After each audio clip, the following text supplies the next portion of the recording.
ఇది జనం గొంతు. నేను మీ అనిల్ దేశాయి. ఈరోజు టాపిక్లో మనం మాట్లాడుకునే అంశం, నిన్న రాహుల్ గాంధీ గారు మాట్లాడుతూ ఇక నుండి మనము ఆర్ఎస్ఎస్ మరియు బీజేపీ పార్టీలపైనే కాదు, ఈ రాజ్యం పైన కూడా పోరాటం చేద్దామంటూ మాట్లాడారు. ముందుగా మనము ఈ రాజ్యం అంటే ఏమిటో తెలుసుకుందాం. రాజ్యం అంటే ఒక దేశము లేదా ఒక భూ విస్తీర్ణము, అందులో నివసిస్తున్న ప్రజలు. దాదాపు భారతదేశాన్ని కనుక లెక్క పెట్టుకున్న మనం చూసినట్లయితే కాశ్మీర్ నుంచి కన్యాకుమారి వరకు, ఇటు ముంబై పూనా నుంచి మొదలు పెడితే ఈశాన్య రాష్ట్రాల వరకు ఇదంతా కలిపి కూడా ఒక దేశము. దీన్నే రాజ్యము అని కూడా మాట్లాడతారు, అంటారు. అంటే మనమంతా కలిసి కూడా ఇదొక దేశము, మనమంతా ఒకటి, భారతీయులమంతా ఒకటి, ఈ ప్రాంతంలో నివసించే ప్రజలందరము కూడా ఒక్కటి. దీనికి మనము ప్రజాస్వామ్యయుతంగా ఒక ప్రభుత్వాన్ని ఏర్పాటు చేసుకున్నాం. గతంలో ఒక 1000 సంవత్సరాల క్రితం వరకు లేదా 200 సంవత్సరాల క్రితం వరకు రాజ్య పరిపాలన జరిగేది, రాజుల పరిపాలన జరిగేది. ఆయా రాజులు ఆయా ప్రాంతాలలో తన ప్రజలను ఏలుతూ వారి కష్టసుఖాలు చూసుకుంటూ తన రాజ్యము అనే పదాన్ని వాడేవారు. తన రాజ్యము అంటే తన ఆధీనంలో ఉన్న విస్తీర్ణము. అంటే ఇక్కడ ప్రభుత్వ ఆధీనంలో ఉన్న విస్తీర్ణము భారతదేశం యావత్తు. దీనిని రాజ్యం అని కూడా ఒక పరిభాషలో చెప్పుకోవచ్చు మనం. దాదాపు 1947 స్వతంత్రం వచ్చినప్పటి నుంచి కూడా ఇతర పార్టీలను కనుక లెక్క పెట్టుకున్నట్లయితే, చూస్తున్నట్లయితే దాదాపు 55 సంవత్సరాలు అధికార కాంగ్రెస్ పార్టీ మాత్రమే ఈ దేశంలో రాజ్య పరిపాలన చేసింది, ఈ రాజ్యాన్ని ఏలింది. ఈ సమయంలో దాదాపు ఈ రాజ్యంపై పోరాటం చేద్దామనే మాట ఎవరి దగ్గర నుంచి వస్తుంది అంటే, ఈ దేశంపై వ్యతిరేకత భావన లేదా ఇక్కడున్న ప్రభుత్వంపై వ్యతిరేకత భావన కలిగి ఉన్న మనస్తత్వాలు లేదా ఏజెంట్లు లేదా ఎవరైతే సంఘాలు, సమూహాలు, పార్టీలు ఉన్నాయో ఆయా సంస్థలు, వ్యక్తులు మీరు రాజ్యంపై పోరాటం చేయండి అని చెప్పి పిలుపునిస్తాయి. అందులో మనం ప్రధానంగా చూసుకోవచ్చు సినిమాల్లో కూడా ఈ రాజ్యం అని విచ్చివేస్తుందిరో, రాజ్యహింస పెరిగిపోయిందిరో అనే మాటలు మనము ఆర్ నారాయణమూర్తి గారి సినిమాల్లో మనం తెలుగు రాష్ట్రాల ప్రజలకు సుపరిచితం. రాజ్యహింస పెరిగిందంటూ ఎవరు మాట్లాడతారు? కమ్యూనిస్టులు, నక్సలైట్లు, తీవ్రవాదులు లేదా ఇంకొక రకమైన ఈ ప్రభుత్వాన్ని లేదా ఈ దేశాన్ని లేదా ముక్కలు చేయాలనే వ్యవస్థను మనో ఆలోచన కలిగిన సమూహాలు చేస్తాయి. రాజ్యంపై పోరాటం చేద్దాం, ఈ రాజ్యంపై దండెత్తుదాం అని చెప్పి ప్రభుత్వంపై వ్యతిరేకత భావన, ఈ రాజ్యంపై వ్యతిరేక భావన కలిగిన సమూహాలు, సంస్థలు పిలుపునిస్తాయి. నాటి రోజుల్లో మరి అప్పుడు ఈ 55 ఏళ్ల కాలంలో నక్సలైట్లు విపరీతంగా ఉన్నారు మన దేశంలో. దాదాపు మన తెలంగాణ ప్రాంతాన్ని మొదలుకొని తెలంగాణ, కోస్తాంధ్ర, ఇప్పుడున్న ఛత్తీస్గఢ్, జార్ఖండ్, బీహార్, బెంగాల్, పశ్చిమ బెంగాల్, ఈశాన్య రాష్ట్రాలు ఇవన్నీ మొదలుకొని ఒక రెడ్ కారిడార్, చైనాకు అనుకూలంగా వారి యొక్క చైనా యొక్క కమ్యూనిజాన్ని ఈ దేశంలో వ్యాప్తి చేయడానికి మెల్లమెల్లగా ఈ దేశంలోకి చొరబడి ఇక్కడి దాకా విస్తరించిన ఒక సిద్ధాంతమే కమ్యూనిజం. వీళ్ళందరూ కూడా రాజ్యంపై పోరాటం పేరుతో స్థానిక భూస్వాములు, స్థానిక పలుకుబడి కలిగిన వ్యక్తులు లేదా సామాన్య యువకులు, రాను రాను వీరి ఒక యుద్ధము భూస్వాములపైనే కాదు, చిన్న వ్యక్తులు, ఎందుకంటే ఒక పోలీస్ ఇన్ఫార్మర్ అని అతను కొంచెం ఏదో చిన్న తప్పు చేశాడని ఇలా చంపివేసిన సంఘటనలు లక్షలు, దాదాపు ఎన్ని లక్షల మంది చనిపోయారో ఈ రాజ్యహింస పేరుతో జరిగిన ఉద్యమంలో సామాన్య ప్రజలు దాదాపు లక్షలాది ప్రజలు చంపబడ్డారు ఈ కమ్యూనిజం ఈ యొక్క సిద్ధాంతం మూలంగా, వీరు చెప్పే మాటల వల్ల. సామాన్య యువత తుపాకులు పట్టుకొని తన తోటి అయిన భారతీయుని పైనే, అతను అవతల వ్యక్తి నిజంగా తప్పు చేశాడా లేదా అన్నది పక్కన పెడితే, ఒక కోడి పంచాయతీ విషయంలో కూడా ఒక కాకి వాళ్ళ ఇంటి మీద వాలిన కాకి మా ఇంటి మీద వాలింది అనే దృష్టికోణంలో కూడా హత్యలు జరిగాయి అంటే చూడండి, ఈ యొక్క కమ్యూనిజం, ఈ రెడ్ కారిడార్ యొక్క సిద్ధాంత మూలాలు ఏ విధంగా వ్యాప్తి చెందాయో మన దేశంలో. అలాంటి మాటలు అంటే వేర్పాడువాదులు మాట్లాడే మాటలు పార్లమెంటులో నిన్న రాహుల్ గాంధీ దాదాపు 55 సంవత్సరాలు పరిపాలించిన ఒక రాజకీయ పార్టీ నేత, ఆ కుటుంబానికి సంబంధించిన ముని మనమడు,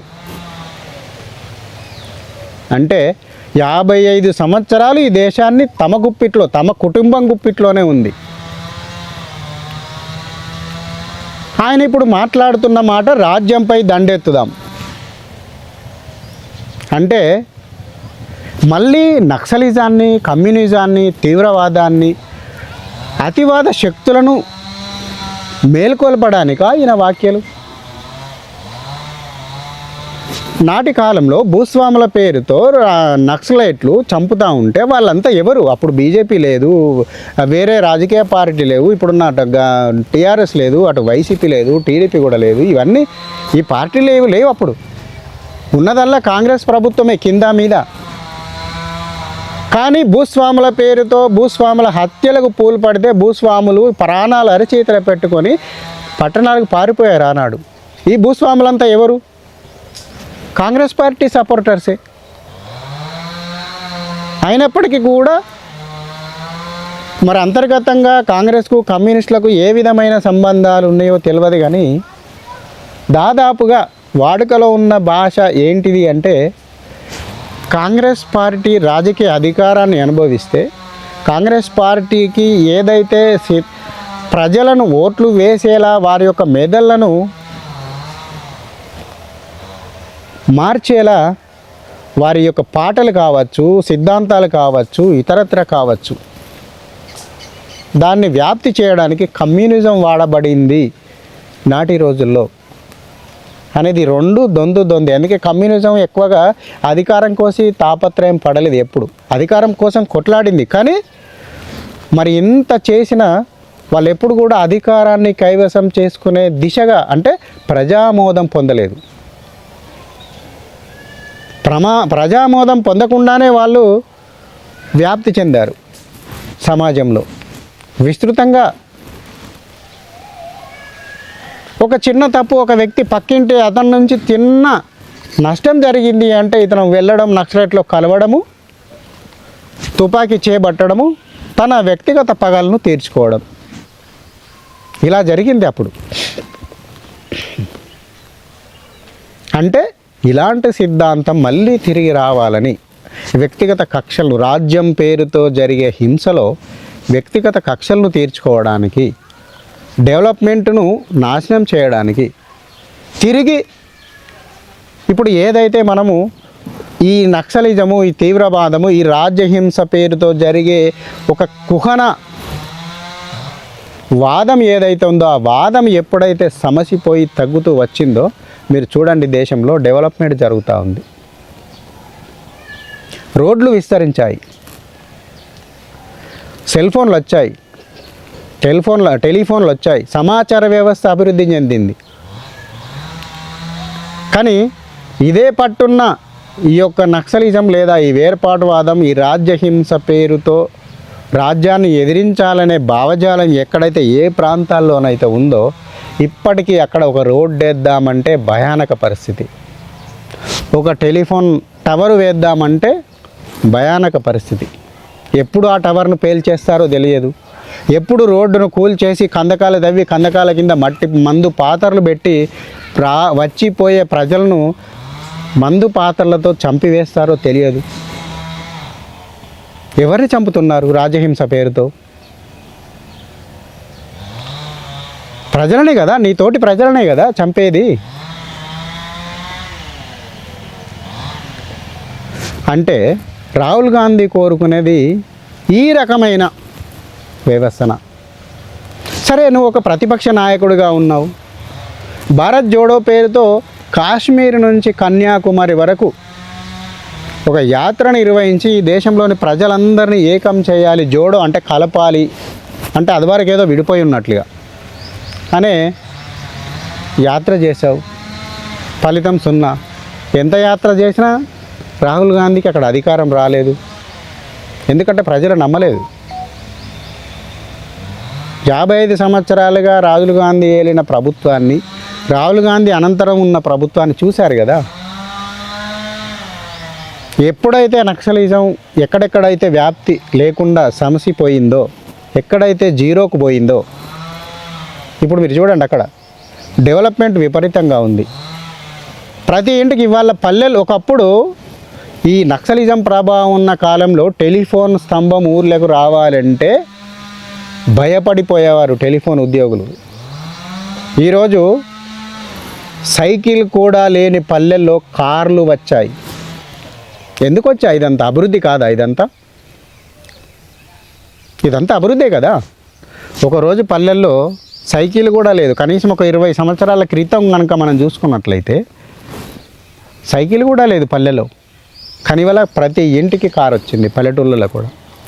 ఎంత చిన్న పల్లెటూరు చూసుకున్నా ఆండ్రాయిడ్ ఫోన్లు, వైఫై కనెక్షన్స్, ఇంటింటికి కారు.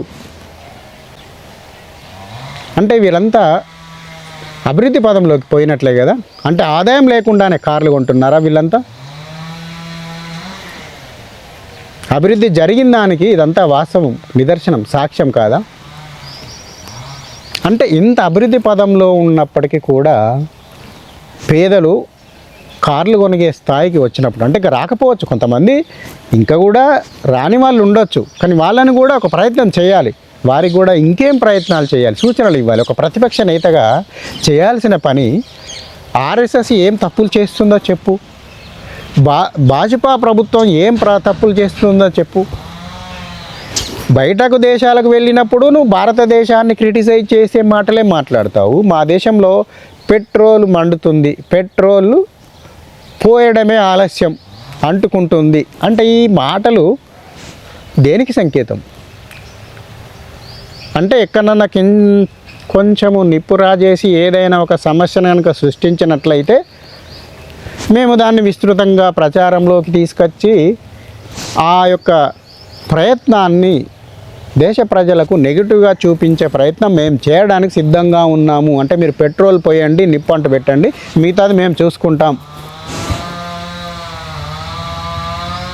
అంటే నేను తప్పు చేస్తే అనడం లేదు. ఇక్కడ తప్పు చేసే వాళ్ళను తీసుకురండి, ఒక క్రైమ్ చేసే వాళ్ళను తీసుకురండి, ఒక నేరాన్ని సృష్టించండి. ఆ నేరం ఆధారంగా దేశంలో మేము అల్లకల్లోలం చేస్తాం. అంతే కదా అర్థం. పెట్రోల్ చల్లబడి ఉంది దేశం మీద అంటే ఎవడైనా నిప్పు అంట పెడితే మొత్తం కాలిపోతుంది అన్నట్టే కదా అని అర్థం. అందుకే కావచ్చు మణిపూర్లో మంటలు, మణిపూర్లో దాదాపు 100 మందిని చంపేశారు. కానీ అక్కడ సమస్యలు, స్థానిక సమస్యలు చూస్తే అర్థమవుతుంది. స్థానికంగా మణిపూర్ వెళ్ళి చూస్తే అర్థమవుతుంది అసలు సమస్య ఏంటిదని. ఇక్కడ కూర్చుంటే మనం తెలంగాణలో, హైదరాబాద్లో కూర్చుండి మణిపూర్లో అలా జరిగింది, ఇలా జరిగింది, అక్కడ ఒక వర్గం క్రిస్టియన్లను చంపుతున్నారని, ఇంకొక వర్గము హిందువులను చంపుతున్నారని, ఇంకొక వర్గం రోహింగ్యాలు వస్తున్నారని. అవును, మరి ఇవన్నీ నిజాలే. రోహింగ్యాలు విపరీతంగా అక్కడ చేరిపోయి, కోకీల పేరుతో చేరిపోయి, అది మన దేశపోళ్ళు కూడా కాదు, బర్మా, మయన్మార్ నుంచి వెళ్ళొచ్చి ఇక్కడున్న స్థానిక ప్రజల మీద పెత్తనం చేస్తూ గుట్టల మీద నుంచి వచ్చి టకాటక పల్ల ప్రాంతాల్లో ఉన్న వ్యక్తులను దాడి చేసి మళ్ళీ దొరకకుండా గుట్టల వైపు పారిపోవడం, ఎక్కడో జాక్కోవడం, వాని కోసం తిరిగితే దొరకడు, పోదామంటే మళ్ళీ అక్కడ ఏ గన్ను పెట్టి చంపేస్తాడో తెలియదు. అలాంటి సిచ్యువేషన్, భౌగోళికంగా అత్యంత క్లిష్టమైన ఏరియా మణిపూర్ ప్రాంతం, అస్సాం ప్రాంతం, ఈశాన్య రాష్ట్రాలన్నీ కూడా. అటువంటి ప్రాంతాల్లోకి ఈ మయన్మార్, బర్మా నుంచి ఈ రోహింగ్యా ముస్లిమ్స్ వచ్చి స్థానిక ప్రజలపై అనేక దాడులు చేస్తున్నారు, భూములు ఆక్రమిస్తున్నారు. ఇవన్నీ మాట్లాడరు. ఇవన్నీ మాకు అవసరం లేదు. అక్కడ ఒక లొల్లి జరిగిందంటే మాత్రము దాన్ని ఏ రకంగా వ్యాప్తి చేయాలి, ఇలా పెట్రోల్ చల్లబడి ఉంది అనే వాదన ఒక మాట మాట్లాడితే చాలు. మిగతాదంతా ఎవరికి అర్థమయ్యేది వానికి అర్థమవుతుంది అనేది ఆలోచన.